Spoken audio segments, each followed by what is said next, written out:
গত বছরের ৮ আগস্ট অন্তর্বর্তী সরকার দায়িত্ব গ্রহণের পর সংস্কার কার্যক্রমের অংশ হিসেবে সংবিধান, নির্বাচন ব্যবস্থা, বিচার বিভাগ, দুর্নীতি দমন কমিশন সহ ১১টি কমিশন গঠন করা হয়। এসব কমিশন সংস্কারের জন্য বিভিন্ন সুপারিশের প্রেক্ষিতে জাতীয় ঐকমত্য কমিশন এসব সুপারিশ নিয়ে ৩০টিরও বেশি রাজনৈতিক দলের সঙ্গে ধারাবাহিক আলোচনা চালিয়ে যাচ্ছে। বিএনপি এতে আপত্তি না করলেও জামায়াত ও এনসিপি দাবি করছে এসব সংস্কার নির্বাচনের আগে অন্তর্বর্তী সরকারের অধীনে বাস্তবায়িত হোক এবং সনদ আইনি ভিত্তি পাক। দল দুটির সন্দেহ, নির্বাচিত সরকারের অধীনে দায়িত্ব গেলে প্রকৃত বাস্তবায়ন হবে কিনা তা অনিশ্চিত।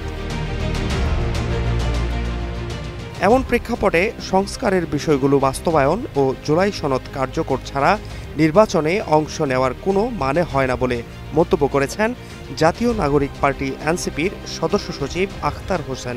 সোমবার রাতে সমসাময়িক বিষয় নিয়ে দলটির কেন্দ্রীয় কার্যালয়ে ব্রিফিংয়ে এ কথা বলেন তিনি। আখতার বলেন, সংস্কারের বিষয়কে পাশ কাটিয়ে সরকার নির্বাচনের দিকে যাচ্ছে, এতে জাতি হতাশাগ্রস্ত। সংস্কার সম্পূর্ণ করা সরকারের আবশ্যক করণীয়। আইনশৃঙ্খলা পরিস্থিতির অবনতির কারণে সরকার সুষ্ঠু পরিবেশে নির্বাচন করতে পারবে কিনা তা নিয়েও শঙ্কা প্রকাশ করেন তিনি। সব ঠিক থাকলে ৩০০ আসনেই প্রার্থী দিতে পারবে এনসিপি। একই সাথে দেশের স্বার্থে প্রয়োজনে জোট হতেও পারে বলেও জানান এনসিপির সদস্য সচিব আখতার হোসেন। এদিকে জাতীয় ঐকমত্য কমিশনের মেয়াদ প্রায় শেষ হয়ে আসছে, কিন্তু এখনও চূড়ান্ত করা যায়নি রাজনৈতিক সংস্কারের জুলাই সনদ।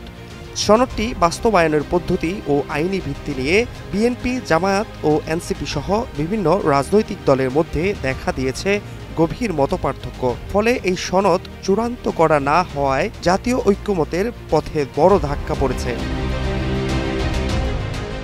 জাতীয় ঐকমত্য কমিশন জানিয়েছে, তারা আগামী সপ্তাহে আবারও আলোচনা শুরু করবে। প্রথমে বিশেষজ্ঞদের সঙ্গে আলোচনা করবে, এরপর রাজনৈতিক দলগুলোর সঙ্গে তৃতীয় দফার বৈঠকে বসবে। এ বৈঠকে সনদ ও তার বাস্তবায়নের পদ্ধতি চূড়ান্ত করার চেষ্টা হবে বলেও জানিয়েছে জাতীয় ঐকমত্য কমিশন। Fahad Shahriar, news desk, global television.